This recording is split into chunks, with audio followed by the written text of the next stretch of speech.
Bitcoin is finally below $20,000। इससे अच्छा मौका नहीं मिलेगा। ऐसे बोलूंगा तो आप लोग इस वीडियो से निकल जाओगे नीचे गाली लिख के। तो ऐसे नहीं बोलूंगा। आज के वीडियो पे मैं बिटकॉइन का चार्ट नहीं दिखाऊंगा क्योंकि किसी को घंटा पता नहीं है कि कहाँ पे जाके ये रुकेगा। बट आप लोगों के पास अगर 8 से 10 मिनट का टाइम है तो रुक जाइए, मैं 2 स्टोरी सुनाने वाला हूँ। एक तो recent crypto currency market crash, दूसरा रिसेंट इंडियन गवर्नमेंट क्रैश। तो आप लोग सोचोगे कि कौन सा मैं इंडियन गवर्नमेंट का क्रैश की बात कर रहा हूँ, क्योंकि ये तो हर जगह ही क्रैश कर रहा है। सबके कानों में ये खबर आ रहा है कि तेलंगाना, हरियाणा, बिहार, बहुत सारे ऐसे स्टेट्स में आग छिड़ चुका है on this government's recent defence policy. So now let me take you to our crypto currency story. तो अभी क्रिप्टो करेंसी का जो मसीहा है वो है Nexo. Now why Nexo is the मसीहा of crypto industry right now? Nexo is well established एक क्रिप्टो लेंडिंग प्लेटफॉर्म है जहाँ पे सेम आपका क्रिप्टो एज अ कोलैटरल जमा रख के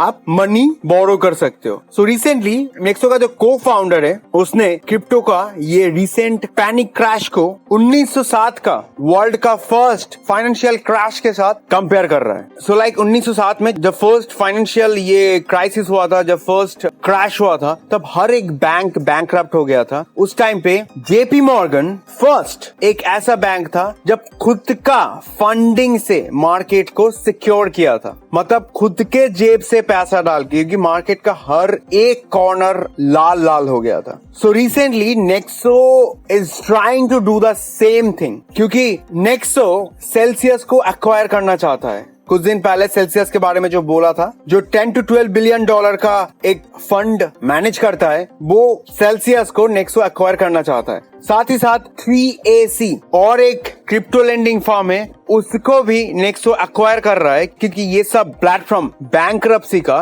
मतलब एकदम सामने आ चुका है। तो इसीलिए नेक्सो का जो प्लान है, जितना भी ये छोटे मोटे या फिर जितना भी एस्टैब्लिश्ड क्रिप्टो करेंसी प्लेटफॉर्म है, ये सबको एक्वायर करेगा and they will back all this cryptocurrency exchanges, all this cryptocurrency foundation in this bad time so that market भी stabilize हो and साथ ही साथ market इससे ज्यादा बुरा ना गिरे। दूसरे साइड MicroStrategy का जो कहानी है, MicroStrategy का ये था कि 21,000 के नीचे चला गया बिटकॉइन तो MicroStrategy का एक मार्जिन कॉल आएगा। अब मार्जिन कॉल क्या है? मार्जिन कॉल यही होता है, सोच लीजिए आप $22,000 के भाव में आप बिटकॉइन लिए हो, ठीक है, एंड वो बिटकॉइन आप एक लेवरेज पे लिए हो। तो एक पॉइंट आता है जब आपका इन्वेस्टमेंट का 50% या फिर 75% माइनस पे चला जाता है। उस टाइम आप अगर वही लेवरेज्ड ट्रेड में अगर रहना चाहते हो, देन आपको और ज्यादा लिक्विडेशन पुश करना होता है। अगर नहीं लिक्विडेशन पुश हुआ, देन वो कैश आउट हो जाता है। ये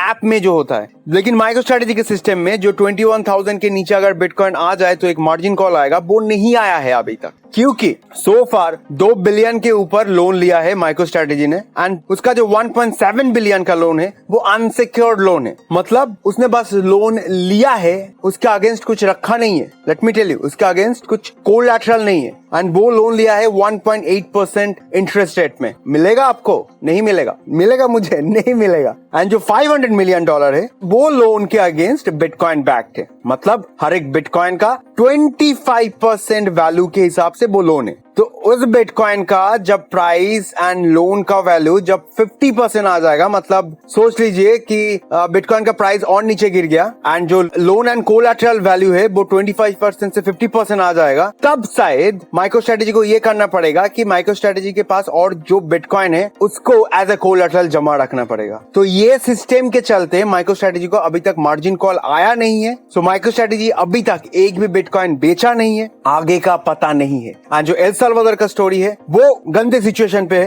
क्योंकि उसका भी बाइंग प्राइस एवरेज 31-32,000 था। तो दे आर स्टिल आस्किंग और दे आर स्टिल हिंटिंग कि they might buy more bitcoin to survive और to stack for the future, but they are also not selling. So ये एक फाइनेंशियल न्यूज है, ये political news नहीं है या फिर कोई पॉलिटिकल पॉइंट ऑफ व्यू नहीं है। Just because there is a financial twist in this news, I wanted to tell this news to all of you. So what is actually happening behind this new scheme of 4 years contract? So technically देखा जाए तो last 10 सालों में government has created 0 job. Almost 0 job create किया है government ने, क्योंकि government के साइड से नया स्टैचू या फिर नया मोन्यूमेंट का अलावा और कुछ क्रिएशन आया नहीं है। And on the other hand election is coming, recession एकदम ताजा ताजा है, चारों तरफ महंगा ही महंगाई। तो गवर्नमेंट आने वाले 2-3 सालों में अगर एक भी जॉब क्रिएट नहीं कर पाया, देन टेक्निकली जो होना चाहिए, this government should lose its power. तो इसीलिए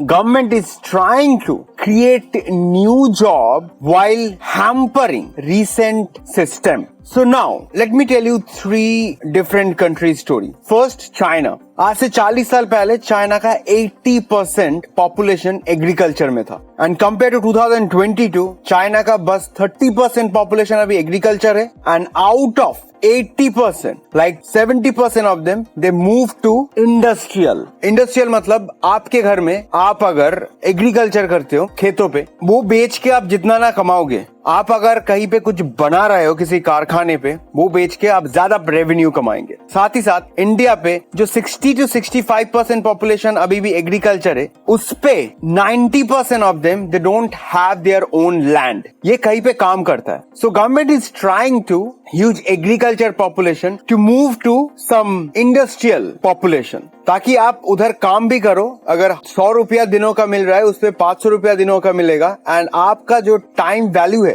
मतलब टाइम के अगेंस्ट आप जो प्रोडक्ट मैन्युफैक्चर कर रहे हो, वो बेच के भी गवर्नमेंट को ज्यादा मुनाफा होगा। सपोज जहाँ पे आप 100 रुपीज या 200 रुपीज प्रॉफिट करते थे, वही आप अगर कुछ मैन्युफैक्चर कर रहे हो, उस पे आपको 300 to 500 का प्रॉफिट मिलेगा। एंड जहाँ पे दिन पे आपको 100 या 200 रुपया का हर दिन का मिलता है, आप अगर किसी कारखाने में काम करो तो आपको 300, 400 या 500 मिलेगा। तो गवर्नमेंट का स्कीम यही है, बट गवर्नमेंट लास्ट 10 सालों में ऐसा कुछ कर नहीं पाया है, क्योंकि गवर्नमेंट का पूरा फोकस नाम बदलना, काम बदलना और बहुत कुछ बनाया है, मैं बोलना नहीं चाहता हूँ। तो जो बनाना चाहिए था वो नहीं बनाया है। एंड दूसरे तरफ से how government is manipulating this entire population, they are giving free foods, free भाषण, ये सब। So ये तो हो गया problem. Now what is their solution? So now since they are not able to produce any job in manufacturing, ये लोग इतना सब कुछ गवर्नमेंट सेक्टर रहते हुए भी आर्मी सेक्टर को क्यों टारगेट कर रहा है? क्योंकि जस्ट इमेजिन, सबसे ज्यादा खेती कहाँ पर होता है? पंजाब,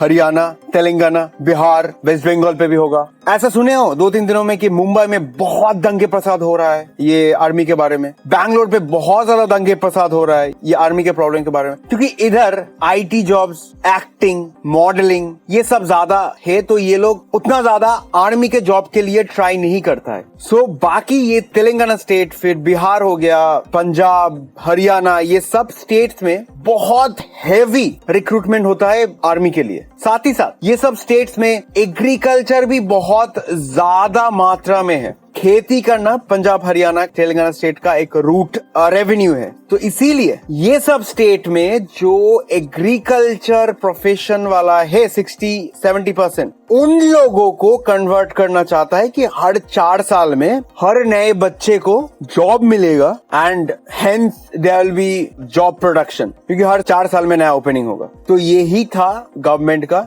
सिस्टम। साथ ही साथ सोच लीजिए, अगर 100 रुपया गवर्नमेंट का बजट है आर्मी के लिए, उसमें से 25% पेंशन पे जाता है, जो भी गवर्नमेंट बंद करना चाहता है, 25% रिसेंट सैलरीज पे जाता है, वो कम नहीं कर सकता है, वो बढ़ाना पड़ेगा, एंड बाकी का 20% जाता है मेंटेनेंस पे, एंड जो बचा खुचा 10 to 20% रहता है, उसमें गवर्नमेंट इक्विपमेंट्स, गन्स या फिर मॉडर्न जितना भी टेक्निकल ये वॉर मशीन है, वो सब खरीदने के लिए लाता है। तो गवर्नमेंट चाहता है ये मॉडर्न इक्विपमेंट ज्यादा मात्रा में खरीदना, इसीलिए गवर्नमेंट पेंशन भी रुकवाना चाहता है कि वो जो 25% पेंशन पे जाता है, उसका कुछ परसेंट गवर्नमेंट ये न्यू इक्विपमेंट खरीदने में लगाना चाहता है। तो ये सब मिला के एक बहुत ही ज्यादा कैओस या फिर मिसअंडरस्टैंडिंग क्रिएट हुआ है। नाउ आई डोंट नो इसका एंड पॉइंट क्या है, या फिर इसको फिर से कहां से कैसे मैनिपुलेट करेगा, वो देखने लायक होगा। तो जो फाइनेंशियल पॉइंट ऑफ व्यू है इधर से कि गवर्नमेंट एक निकम्मा है। So that's it. So that is what the entire financial story